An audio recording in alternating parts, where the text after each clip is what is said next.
otra cosa. El problema es cómo estudian realmente. No saben estudiar. Ya les dije cómo se estudia diario. No la noche antes. Porque cuando uno estudia como ustedes estudian, hay un fenómeno que en psicología se conoce como el alumno esponja. ¿Qué es eso? Si ustedes tienen una esponja que está seca y la meten al agua, ¿cómo sale? No pasa. Pero si yo la aprieto, ¿qué le pasa? Se le sale todo. Eso pasa cuando yo estudié un día antes. Y ustedes están, no sé, acostumbrados a estudiar para pasar.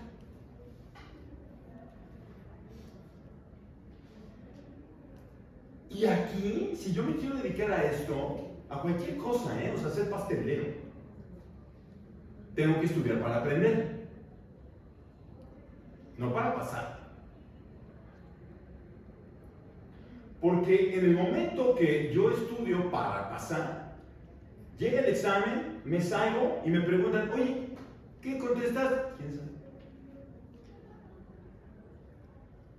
¿Te acuerdas de tal? No, no me acuerdo. Obviamente no se van a acordar nunca.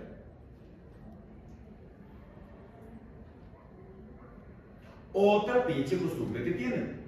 Estudian y el día del examen llegan y se preguntan.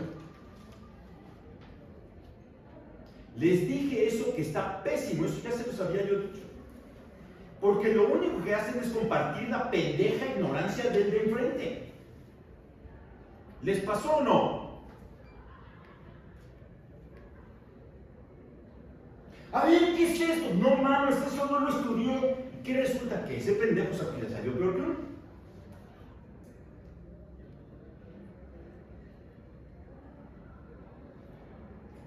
Luego, otras cosas. Si en el examen les pregunta a uno, ¿quién descubrió América? Y yo me acuerdo que quizá escuché en secundaria que Cristóbal Colón. Y pongo que estoy. Digo, pero no estoy seguro. Y me asomo. Hernán Cortés. Hernán Cortés. Hernán Cortés. A huevo es Hernán Cortés, cara. Así no es esto.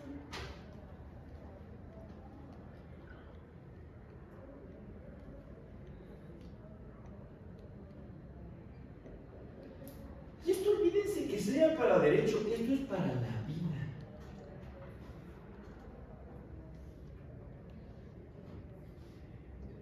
Los únicos que van a ser unos pinches fracasados es uno en lo personal. Nadie más. No el de enfrente, no el de atrás. Uno. Y cuando llegan los putazos y no sé cómo hacerle, ¿qué voy a hacer en esa hora? Decir, no mames, pobre de mí.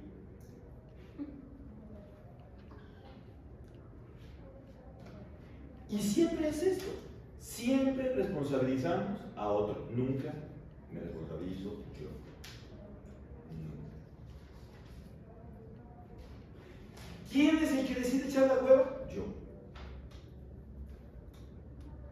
Nadie más. ¿Quién decide, no mames, ya subió un nuevo capítulo de la Ruta de la Garnacha, me lo voy a chingar? Luego es tú.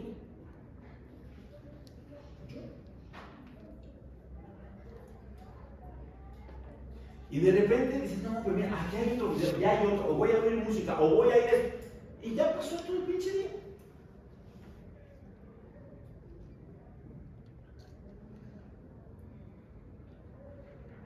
Yo entiendo, como en tu caso, que si estudiaste, pero pues la cagaste, pues es subsanable. Es la primera vez que uno se enfrenta a un examen de adeveras. Pero, los demás no, -5.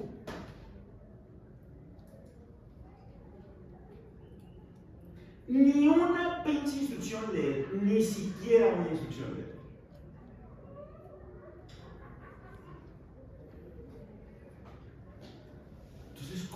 voy yo a andar por la vida.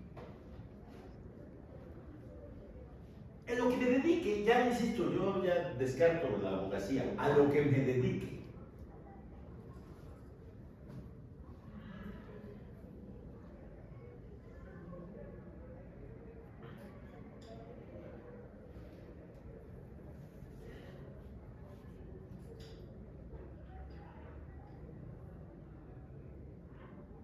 Ahora que subiste la primera clase, a un pendejo ahí, un comentario súper pendejo. El típico maestro pendejo que trata de infundirles miedo a sus alumnos. Bueno, y cuando fui a ver cuántos seguidores tenía, 5. Dije, el típico pendejo que habla por hablar. Miren, en buen plan, yo esto de venir a dar clases, yo ya no quería y se lo reitero. Por esto, por culpa de ustedes. O sea, a ustedes no me refiero a ustedes, sino a cómo son los alumnos en general. Y yo cuando digo, güey, ¿por qué tengo que venir a echar el mismo rollo siempre? ¿Por qué me tengo que venir a enojar? Estoy en una época de mi vida en la cual todo está poca madre. Yo estoy sumamente contento y ahora vengo a encabronarme aquí. Entonces, ¿cuál va a ser la solución? Mandarlos a la chingada. Ya no quiero. Cualquier cosa que me cause molestia, a la chingada. Yo no soy mártir, ni me gusta estar enojado, ni mucho. Pero tampoco me gusta perder el tiempo. Porque tengo que desplazar, hago hasta pinche tránsito hasta 1 hora para acá, y eso que soy cerquitito. Esa hora la puedo usar hasta para hacer más lana. Y no venir aquí a hacerme pendejo. Porque le hablan los muebles.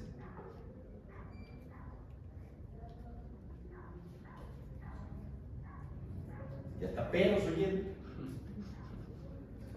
Así se oye. Cada vez que me invitan a la universidad del extranjero siempre me pasa algo nuevo. Perros de música. Y todo el mundo echa la hueva. Pero bueno. Ya no voy a seguir con esto. Un buen pedo, ya es otro. Voy a hablar del siguiente tema, que es el derecho de las personas.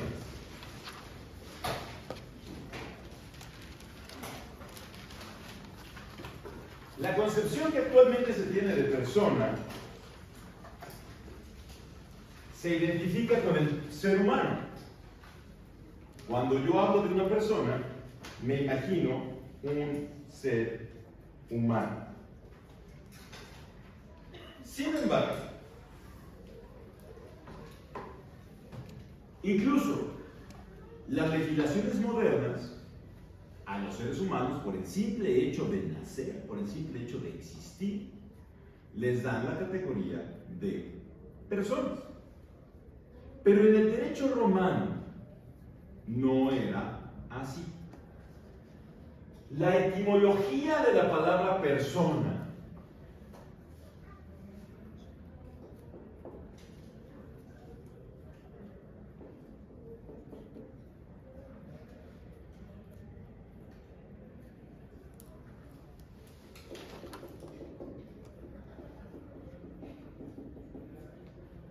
que viene del griego persona, que significa máscara. Máscara. En el teatro griego, en vez de personificarse los actores, usaban máscaras. De hecho, hasta la fecha, el símbolo del cine o el símbolo del teatro son dos máscaras, una sonriendo y otra triste. Esas eran las máscaras que en el teatro griego se usaban.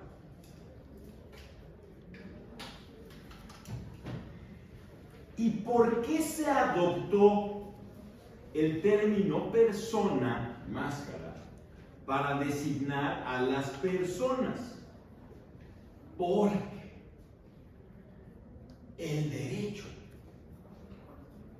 la ciencia jurídica, es como una obra de teatro en la cual los individuos adoptan roles que el propio derecho les marca Para el derecho, todas las características de un ser humano no le son importantes. Al derecho no le importa ni quiénes son mis amigos, no le importa ni qué me gusta comer, al derecho no le importa mi estatura, al derecho no le importa muchísimas cosas. ¿Qué le importa al derecho? Al derecho lo que le importa es mi domicilio, al derecho le importa quiénes son mis familiares, al derecho le importa es en qué trabajo, al derecho le importa es qué contrato se lee. Cada vez que yo hago uso del derecho, estoy participando en esa obra de teatro que es el derecho. Y dependiendo la manera en la cual yo participo en esa obra de teatro que es el derecho, es la máscara que adopto. Por eso es que se utilizó el término máscara para designar a las personas dentro de la ciencia jurídica. A diferencia de lo que pasa en la actualidad, en donde todo ser humano es persona, en Roma no era así. En Roma había muchos seres humanos que no eran personas. Y hay personas también que no son seres humanos. Vamos a ir analizando cada uno de estos casos.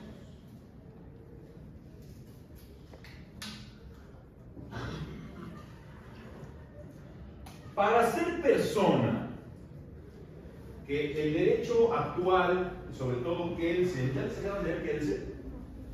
No. ¿Qué les dejaron leer en mi introducción al estudio del derecho? No, no han indicado en introducción al estudio del derecho. ¿Perdone? En introducción al estudio del derecho no se han dado libros. Nada más llega el profesor y ¿qué les enseña?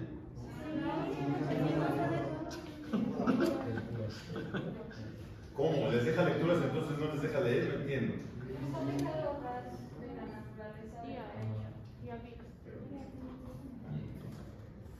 Bueno, Kelsen dice que la persona es el centro de imputación de derechos y deberes.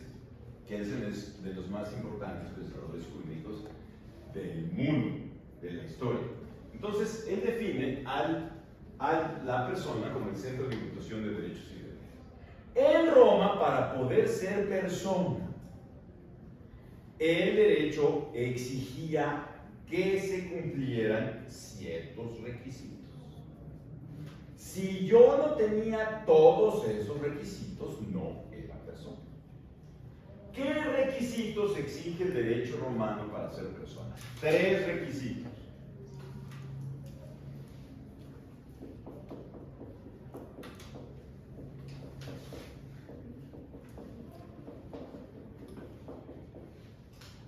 En primer lugar, el status libertatis.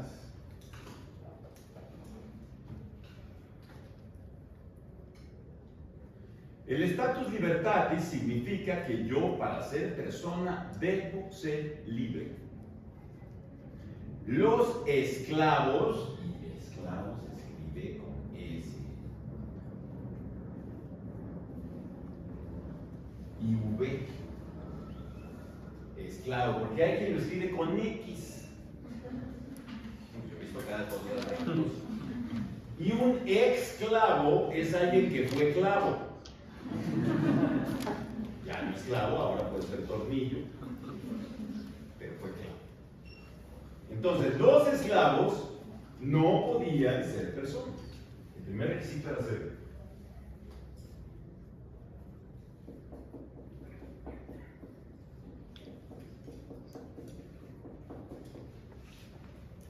También exigía el derecho el status civitatis. Es decir, que para ser persona yo debía ser ciudadano romano. Por ende, los extranjeros no pueden ser personas.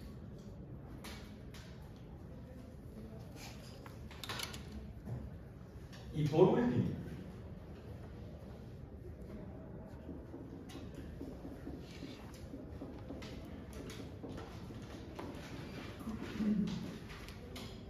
el derecho me exigía el status familia. ¿Qué quiere decir el estatus familia? Que no debo estar sujeto a ninguna patria potestad.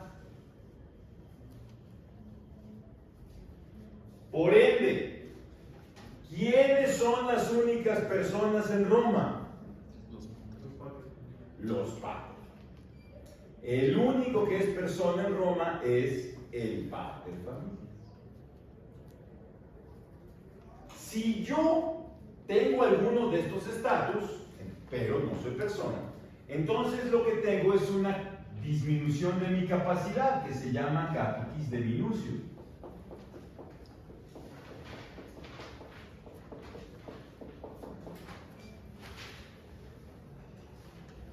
Entonces, si me falta alguno de los estatus, tengo una capacidad disminuida que se llama capitis de minutio. Si me falta el estatus familia, tengo una capitis de minutio mínima. Si me falta el estatus civitatis, tengo una capitis de minutio media. Si soy esclavo, es decir, si me falta el status libertatis, tengo una capitis de minutio máxima.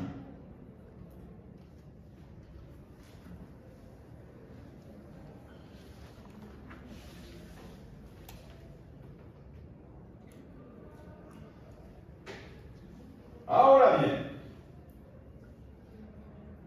vamos a analizar cuándo se empieza a ser persona. ¿En qué momento creen ustedes que se comienza a ser persona? Y no me digan que cuando tengo los tres estatus. ¿En qué momento de la vida de un individuo comienza a ser persona? Cuando cumple la mayoría de edad, no. Cuando nace, por regla general, se comienza a ser persona al nacer. ¿Qué es nacer?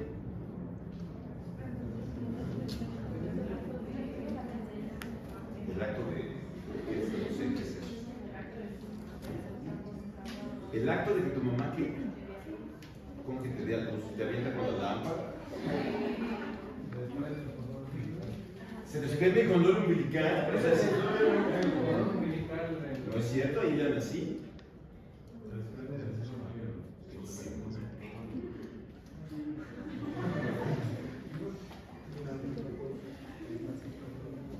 ¿Qué es el seno materno? Cuando están en el seno de su mamá, están acostaditos en su pancita, ¿no? Entonces, ¿qué es nacer? Cuando sale de la mamá. Cualquier cosa que sale de la mamá es nacer. Me espantan muy cabrón. No mames, no saben ni qué es nacer. ¿Cuál individuo?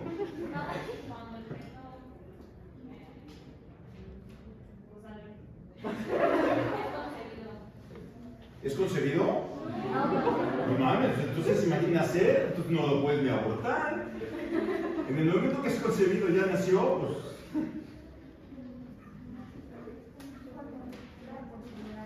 No. Nacer es que el producto de la concepción se desprenda del cuerpo de la madre. Eso es nacer. Entonces, por regla general, se comienza a ser persona al nacer. Pero si hablo que por regla general, eso quiere decir que hay excepciones. Excepciones en las cuales se comienza a ser persona antes de nacer. Antes de nacer. ¿En qué caso se comienza a ser persona antes de nacer? Cuando una persona concebida, pero no nacida, es instaurada como heredera de otra persona. Y antes de que nazca, el testador fallece. Entonces, yo soy el padre del niño. Y es mi esposa o quien sea, o una chava, está esperando un hijo mío. Por lo menos lo creo así. Entonces, yo digo, lo voy a nombrar heredero. Y antes de que nazca, muere el testador. Si decimos que se empieza a ser persona al momento de nacer, la regla principal para que un testamento sea válido es que haya heredero. Realmente, físicamente, no hay aún un heredero porque apenas acaba de ser concebido. Esto llevó a una controversia entre la madre del niño y los otros parientes del testador, porque los otros parientes del testador sostenían que no podía valer el testamento, porque para que el testamento fuera válido se requería de un heredero. Y al momento de que fallece el testador, ese heredero aún no existe. Y demandaron la nulidad de ese testamento. ¿Cómo se resolvió? Se dijo que la voluntad del testador era precisamente que ese hijo que estaba concebido pero no nacido fuera su heredero. Y que había que respetar la voluntad del testador. Los testamentos son para eso. Es la declaración de última voluntad de una persona. Y se debe de buscar que esa última voluntad se cumpla siempre. Siempre y cuando también se esté respetando la ley. Porque yo no puedo decir, para que te dejo todos mis bienes siempre y cuando vayas y mates a 14 cabrones. Eso no. Si el testamento está acorde con la ley, se debe buscar siempre respetar la voluntad del testador. Entonces, ¿qué se dijo? Que este niño concebido pero no nacido se le iba a considerar persona. ¿Para qué? Para que pudiera heredar. Siempre y cuando naciera vivo y fuese viable. Nacer vivo quiere decir que pueda permanecer separado del cuerpo de la madre, por lo menos en Roma, por lo menos 48 horas. En México son 24. Y que fuera viable en Roma quiere decir que no tuviera enfermedades. En México la viabilidad se da con el simple hecho de sobrevivir el término que la ley prevé, que son las 24 horas. En Roma la viabilidad es que, insisto, enfermedades tanto físicas como mentales. Si el niño nacía ciego, si el niño nacía con 21 dedos, si el niño nacía, o sea, si era, decía, un prodigio, un monstruo, lo mataban. Y es por razones muy normales, ¿verdad? O sea, la vida está de la super chingada y más en aquella época para todavía decir, no mames, este cabrón ni siquiera se va a poder valer por sí solo. ¿Era muy común el incesto? No, porque tenías opciones variadas, tenías esclavas, ¿verdad? Entonces, pues, no era común. El incesto, de hecho, siempre fue delito. La endogamia se dieron cuenta, además, desde las civilizaciones más tempranas, que la endogamia lo que causa son problemas genéticos. Entonces, por eso se prohibió. No tanto porque no mames cómo voy a coger con mi hermana, sino porque, si conocemos desde siempre, sino por problemas genéticos que causan. Entonces, y ya la sociedad hace un constructo de que está mal. ¿Pero por qué está mal? Justo por eso, porque causa problemas genéticos, no porque qué horror que sea tu hermana. En un principio, la mayor parte de las sociedades es endogámica. Bueno, los judíos son endogámicos. Solo se pueden casar entre judíos.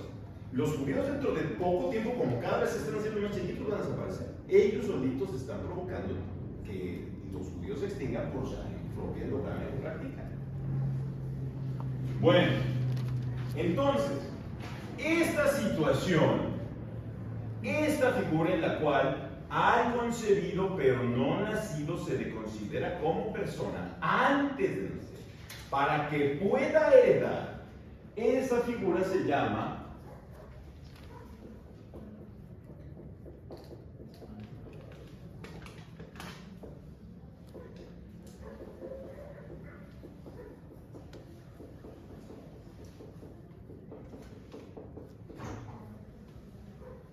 la del nasciturus proiamnato habetur.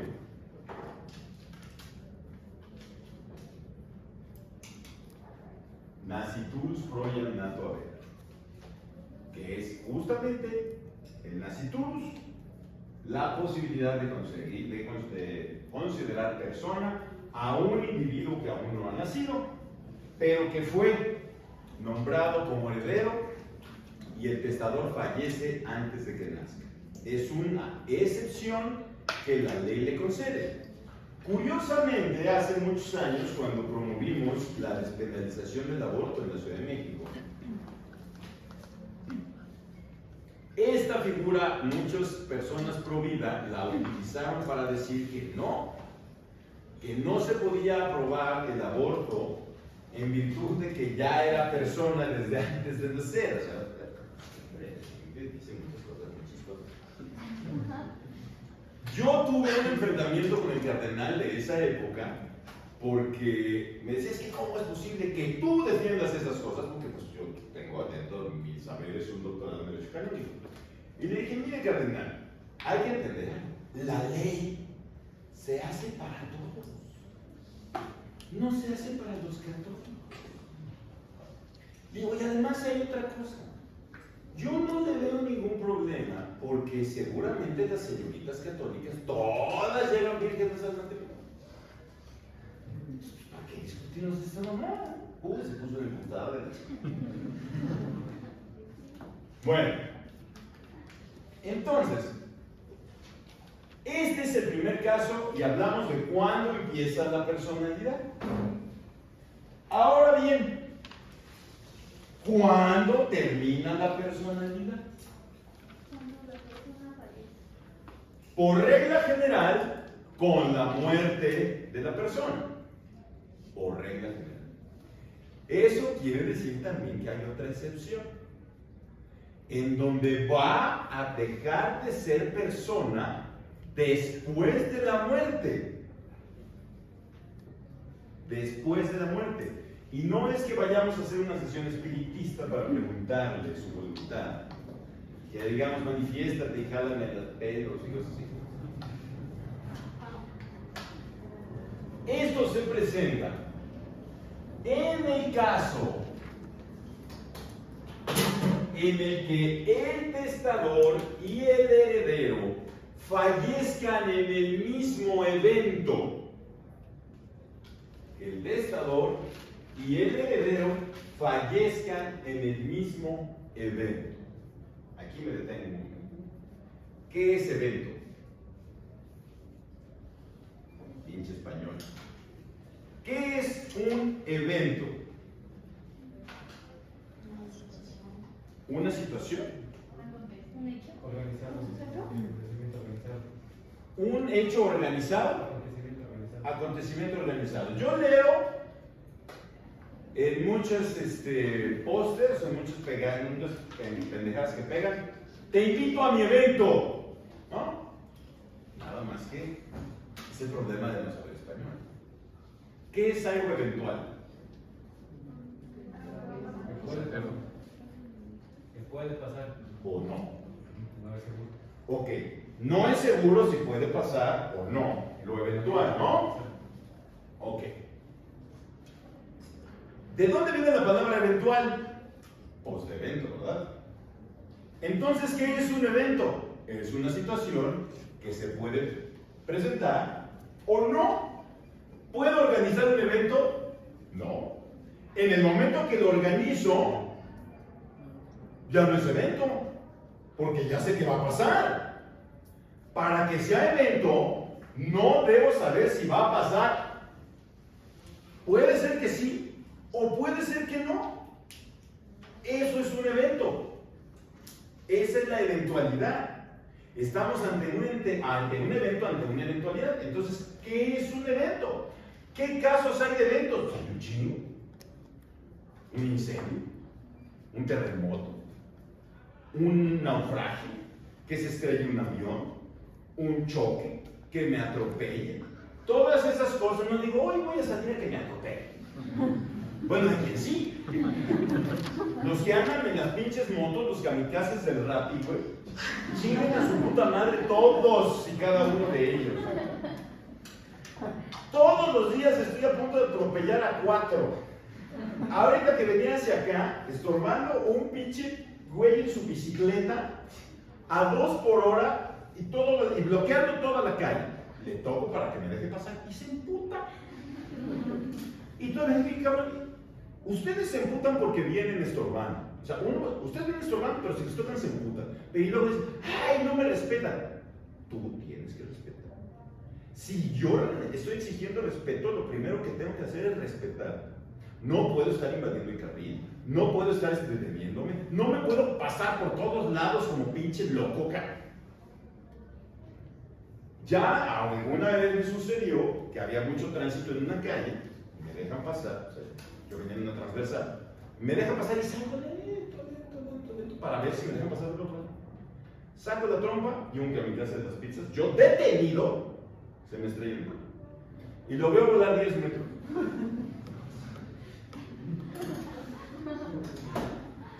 Se vio bien chingón, güey. O sea, todavía lo ven. Está moviendo manitas y patitas.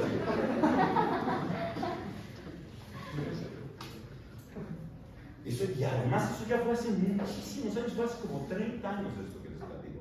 Y ya estaban en estas circunstancias manejando de esta forma. Ahora no mames.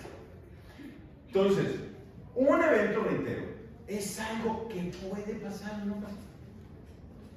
Entonces, para este caso en el cual la personalidad termina después de la muerte, requerimos que se presente esta circunstancia, que el testador y el heredero fallezcan en el mismo evento y no podamos saber quién murió primero.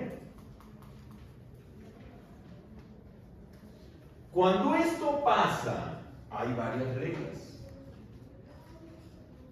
Entonces, los dos se mueren en un avionazo. O los dos se mueren, ahora aquí es muy fácil, en México es una maravilla. Se cae el metro, ¿no? Y se mueren todos. O se incendia el metro y mueren sofocados. O sea, todas esas cosas que en México ya pasan normalmente. Estoy en una balacera y me balean. ¿Perdón? Entonces, si se fijan, no sé si ya se dieron cuenta que vivimos nosotros en guerra civil, ¿no? Estamos en medio de la guerra civil. Nosotros no sabemos si de repente al rato vamos a ver a güeyes armados tirando ahí con AK-47, pero hay una posibilidad. Estamos en guerra civil absoluta. Entonces, y además el señor presidente sacando más ejército para que se agarren más a balazo, pues eso está bien chingo. No que eran a balazo, yo ya no intenté. Ahora yo que veo con un criminal y digo, no, güey, no me asaltaron un abrazo. Y si no me das un abrazo, te acuso con tu mamá. Bueno, no, pues lloro, aunque no le dé el abrazo. Entonces, bueno, cuando esto sucede, hay que tener varias circunstancias. Primero, si el heredero es menor a 15 años, si el heredero es menor a 15 años, se presume que murió antes que el testador. No sabemos qué pasó, pero eso se presume. La ley dice, se presume si es menor de 15 años que falleció antes que el testador. Si es mayor de 15 años, se presume que murió después que el testador. ¿Por qué? ¿Esto qué implicaciones tiene? Les acabo yo de decir que para que un testamento sea válido, ¿qué es lo que necesito? Heredero. Si el heredero muere antes que el testador, no hay heredero. Y por lo tanto el testamento no es válido. ¿Y a quién le voy a entregar los bienes entonces? A los parientes del testador. En cambio, si el heredero fallece después del testador, recibe los bienes y se los transmite a sus parientes. Entonces, ¿quién va a recibir esos bienes? Los parientes del heredero. Eso es un último acto de personalidad. El hecho de que pueda recibir los derechos de la herencia y transmitirlo a su vez a sus parientes, eso es un acto de personalidad. Y esa figura por la cual testador y heredero, que fallecen en el mismo evento, y le aplicamos estas reglas sucesorias, se llama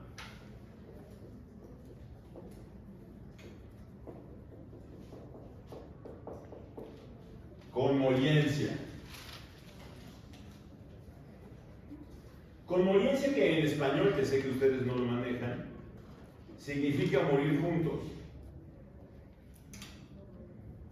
Eso significa conmoliencia.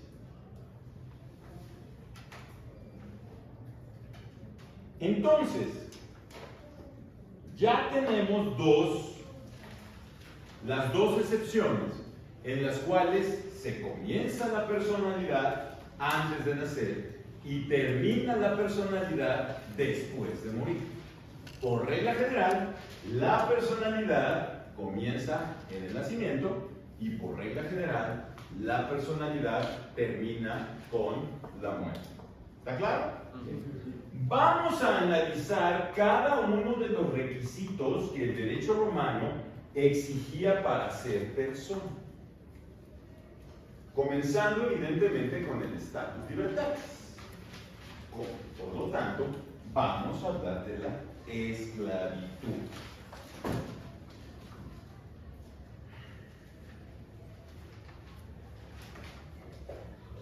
La esclavitud no es una institución romana. La esclavitud es sumamente antigua. Los sumerios ya tenían esclavos, los persas tenían esclavos, los egipcios tenían esclavos. Era algo muy común la esclavitud en el mundo antiguo. Es más, hasta la fecha sigue habiendo esclavitud en muchos lados. Es algo muy común. El privar de la libertad a otra persona y someterla a la servidumbre y al poder absoluto de otra es sumamente común. Por eso cuando hablan de gente muy pendeja, es que no hay que estudiar derecho romano porque es una sociedad esclavista, dicen, es que esas cosas son hasta ofensivas. Pero bueno, entonces, en Grecia abundaban los esclavos que trabajaban en las minas, que trabajaban en las faenas domésticas, en muchísimo. Aristóteles incluso justifica la esclavitud y dice que hay personas que por su propia naturaleza están destinadas a ser esclavas. Entonces, era muy común el tráfico de esclavos. En todos lados se llevaban esclavos, había compraventa de esclavos. En México hubo esclavos, los aztecas tenían esclavos, en todos lados había esclavos. Pero en Roma, pues se empezó a regular como una institución. Al principio, en Roma, el esclavo vivía de poca madre. Vivía muy bien, porque había muy poquitos. Entonces, si hay muy poquitos, su precio es muy alto. Y cuando algo me cuesta mucho, pues lo cuido, ¿verdad? No se me vaya a enfermar el pinche esclavo. Entonces, la verdad es que los esclavos, al principio en Roma, tenían una mejor situación que los propios campesinos. el esclavo en Roma tenía casa, tenía comida, tenía vestido, tenía un hogar, es decir, podía tener acceso al fuego, a comida, o sea, estaba poca madre el pinche esclavo al principio. El problema fue después de las guerras contra Cartago.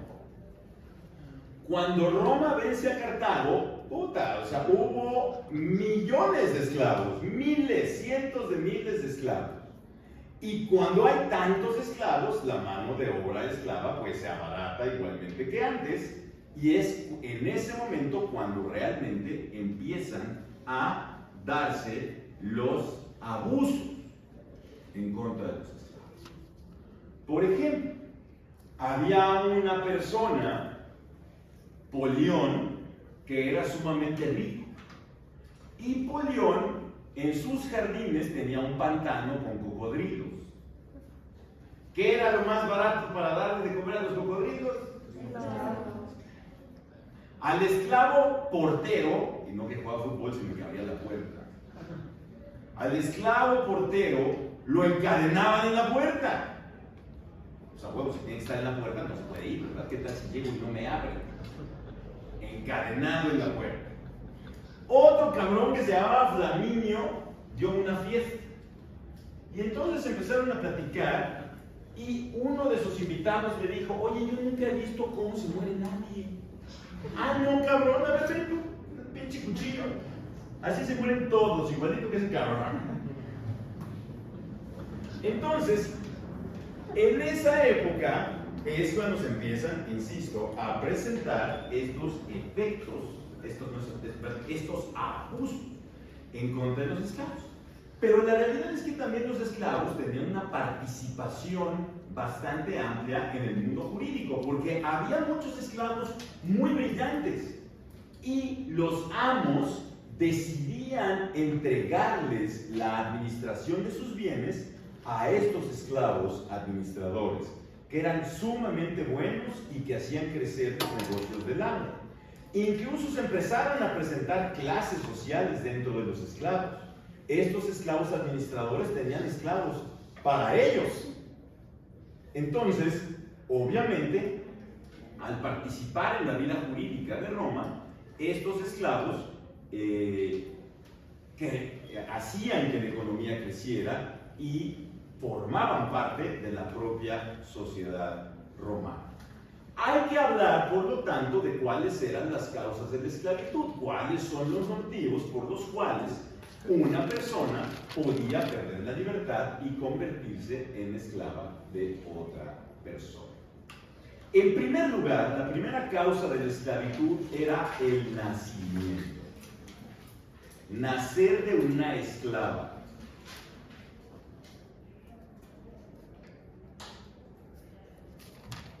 Lo accesorio sigue la suerte de lo principal, y como en este caso lo principal era la madre, el hijo, que era su madre esclava, él también nacía esclavo. Sin embargo, había muchas veces en donde el amo tenía hijos con las esclavas y no quería que sus hijos nacieran esclavos. La ley decía que si la madre durante la concepción adquiría la libertad, aunque fuera por un instante, el niño nacía libre. Entonces, lo que hacían los amos era justamente liberar a las madres esclavas durante un segundo, para que el niño naciera libre, porque era su hijo. Pero insisto, esta es la primera causa de la esclavitud, el nacer de una esclava. La segunda causa de la esclavitud era la cautividad, es decir, caer preso, ser capturado. La cautividad, resultado de una guerra justa.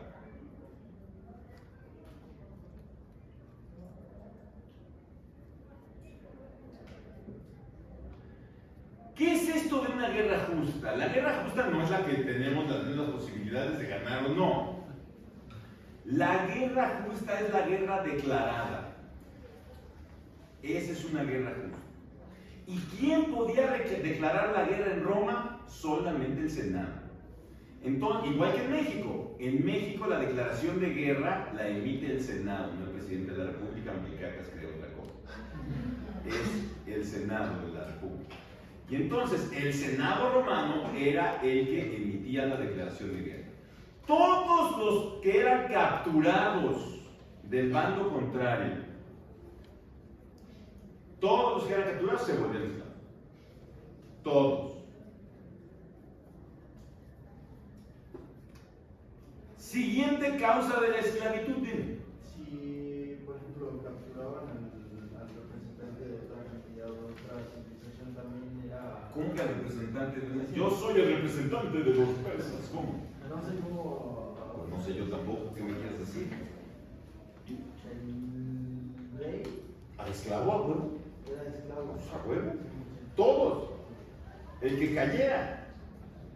Por eso es que antes se mataban, ¿no? Como por ejemplo, cuando. Antes se mataban, se siguen matando. No, por ejemplo, o sea, cuando. Ajá, exacto, antes de ser capturado. Ah, claro, si no caes en esclavitud. Como hizo Marco Antonio, ¿no? Marco Antonio hubiera sido esclavo de Augusto, sin duda. Pero, pues sí. Entonces, quien fuera caía en esclavitud. Quien fuera. Bueno, siguiente causa de la esclavitud, que aquí varios serían esclavos. No realizar el servicio militar.